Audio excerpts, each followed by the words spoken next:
Hi, in this Uniquely You, I want to chat to you about neurodiversity and employing people who are neurodiverse. I'm going to chat from my own experience as an employer and as somebody with neurodiversity. So I'm autistic, and to give you an example of what somebody with similar traits to me would be able to do in an organisation is that I'd be very, very good at compliance and auditing. So following structure, following procedure, keeping to time management projects, organising people. I absolutely adore that.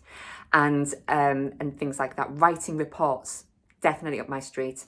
For me specifically, I'm really into my skill set is business management and communication. So I will often deep dive systems for our company, for other companies, and look at any holes in the communication structures. I'm going often into feedback loops of sort of like just seeing, and it's one of those strange things where in my mind I can picture it, but it'd be very strange to try and put that down for you and sort of like to be able to explain what I'm seeing as I'm seeing things. And often it can seem like I'm asking a very, very bizarre question, but there is method to the madness in a sense. And people, once I explain, I'll ask a question, just say, can we just, I know it sounds strange, but can we just answer this? I'll then be able to say, right, well, in the bigger picture, da da da da da. And a lot of the time you will then find that people, we do pick things up that others have missed. And it can be the most simplest of things that have just been overlooked. And all of us can do stuff like that. I've also worked with colleagues who are dyslexic.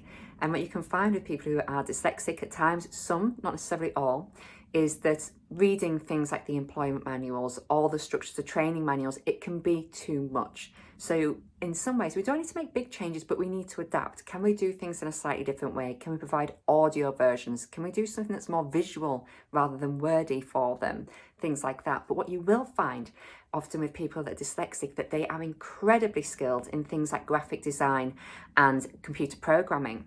So a really key thing for me is with these people who are in this kind of space, they may not have got the GCSEs or the A-levels or the degrees that you often ask for when you're asking people to apply for jobs. But it's important to see the person and their skill set.